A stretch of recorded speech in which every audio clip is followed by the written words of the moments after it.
cái công trình kiến trúc nào, không có một cái công trình khoa học nào mà tự dưng chúng ta nghĩ ra cả, mà nó đều được xây dựng bằng bàn tay khối óc của những người đi trước. Và thực ra chính vì thế chúng ta thấy rằng Islam và châu Âu một và hai và một, và chúng ta nằm ở trong nhau. Thì đấy là cái mà cái phương hướng mà châu Âu đang đi tới, và đấy chính là cái điều mà chúng ta có thể khiến cho Muslim có thể đứng lên và nói lên tiếng nói của mình, thay vì là bị cướp diễn đàn bởi những người theo cái trường phái Islamist. Cho nên lúc đó chỉ nói lướt qua là ở Ấn Độ có một cái từ để nói lên một cái hiện tượng là ở người ta không có thay thế đồ nhân như thế, người ta đồ bị hư là người ta phải sửa chữa chứ người ta không thay thế. Thì đáng lẽ phải nói là có một từ Ấn Độ, từ Hindi xin lỗi, người tên là Yuga.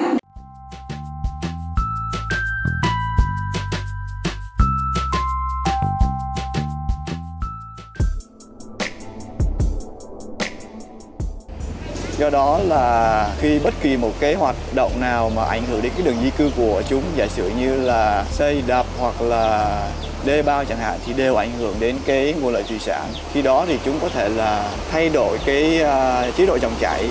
Và cái thứ hai, đa số các loài cá vùng đồng bằng sông Cửu Long là cái loài cá mà di cư rất là xa, có thể là xuyên biên giới giữa nước này giữa nước kia.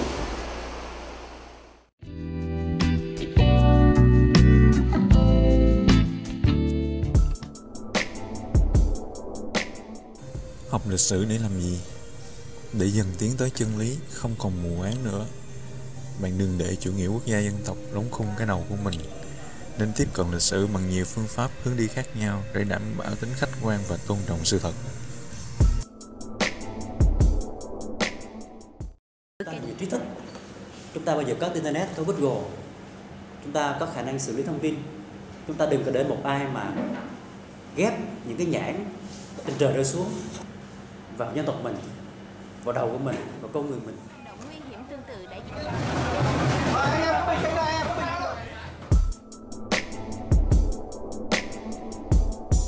ba cái vấn đề lớn theo tôi nghĩ là các bạn nhìn đến ba vấn đề lớn và thử phân tích coi. Thứ nhất là về an toàn sức khỏe cho người, cho động vật, cho những cái động vật hoang dã, động vật nuôi vân vân, cho cả thực vật. Cho một cái thứ hai là vấn đề về môi trường trong đó có cả đa dạng sinh học, có thể vấn đề ô nhiễm môi trường, có vấn đề về tất cả về sinh thái vân vân, môi trường.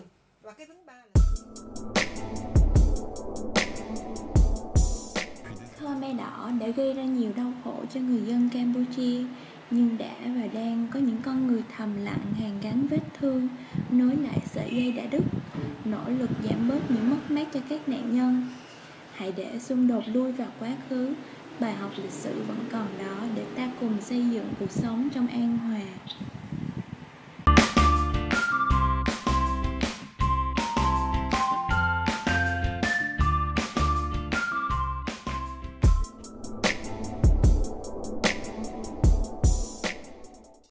Thế giới trong cái sự phát triển của nó là như vậy, và đừng cố gắng ép cái hình dung của chúng ta thể thì đương đại vào trong một cái thứ đã tồn tại trong quá khứ để rồi nhìn nó một cách hết sức méo mó đi.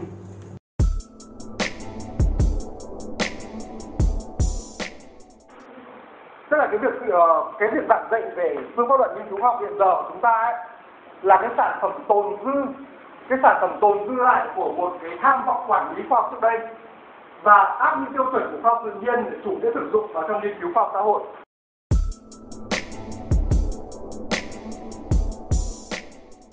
Chúng ta không thể đặt mục tiêu tối đa hóa lợi nhuận đối với lĩnh vực giáo dục. Vì vậy sẽ thật mâu thuẫn và phi lý khi mô hình hội đồng trường tại các đại học ngoài công lập lại giống mô hình hội đồng quản trị tại các công ty.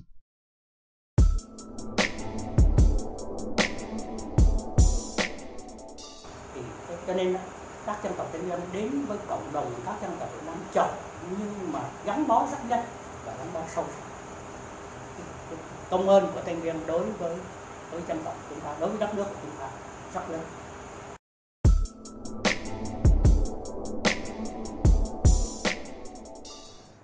Thì thế kỷ 21 là cái thế kỷ của sự đối thoại. Ngày nay ta không thể nói đúng sai một cách giáo điều được nữa. Đúng hay sai, tốt hay xấu là phải dựa vào những cá nhân đã giác ngộ, những cá nhân đã có trải nghiệm. Cá nhân nào bây giờ cũng đủ trình độ để thấy cái gì là đúng. Và đầu tiên mình khẳng định Phật giáo, rất nhiều người không coi nó là một tôn giáo mà coi nó là một triết học, cho nên mình phải dùng cái từ Phật học. Đối với trà Việt, điều quan trọng nhất khi thưởng thức đó chính là cái hòa khí, là cái tâm khi uống trà. Vì văn hóa uống trà của người Việt gắn liền với chữ hòa. Đó là sự gần gũi, giản dị, không nặng phần trình diễn, thời gian hay kể cả địa điểm muốn.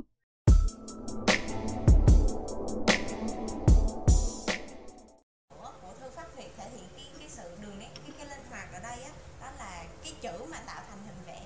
Như chúng ta có thể nhìn thấy đây á, là hình của một cái người mẹ mà có cái đang tựa lưng vào và xõa tóc, giang tay ôm lấy cái đứa con, và đứa con nếu mà nhìn ngang thì cái đứa bé này nó giống như là đang nằm gọn ở trong lòng.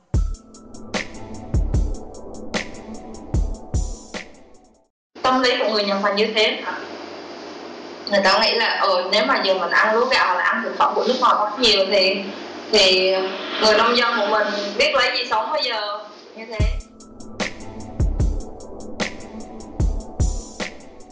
Giáo dục trường học thì ông dạy cho trẻ tránh xa cái lòng kiêu ngạo hay tự ti, và để nó có cảm nhận đúng đắn về chính mình.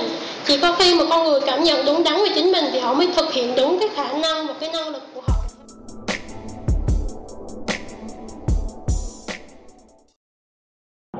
Các bạn thấy vấn đề, và chính các bạn là những người sau này phải đóng góp để xây dựng cái nền đại học của chúng ta phát triển lên. Chứ chúng ta không thể cứ im lặng mãi được, mà chúng ta im lặng là có lỗi với dân nước.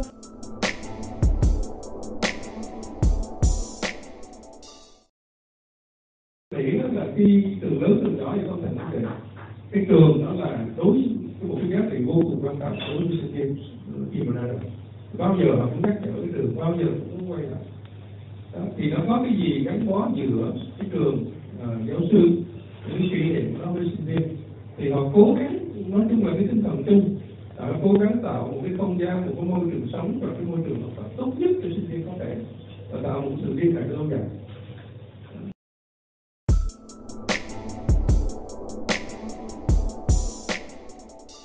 Tôi cho rằng thực học là sự chiến đấu bảo vệ cái lý trí, mà không biết một người nào đó, một cái đấng nào đó tôi không cần biết, nó đã gieo vào trong đầu con người khả năng suy nghĩ tự do, khả năng suy nghĩ, cái khả năng tư duy đó, thì việc học phải bảo vệ cái khả năng đó.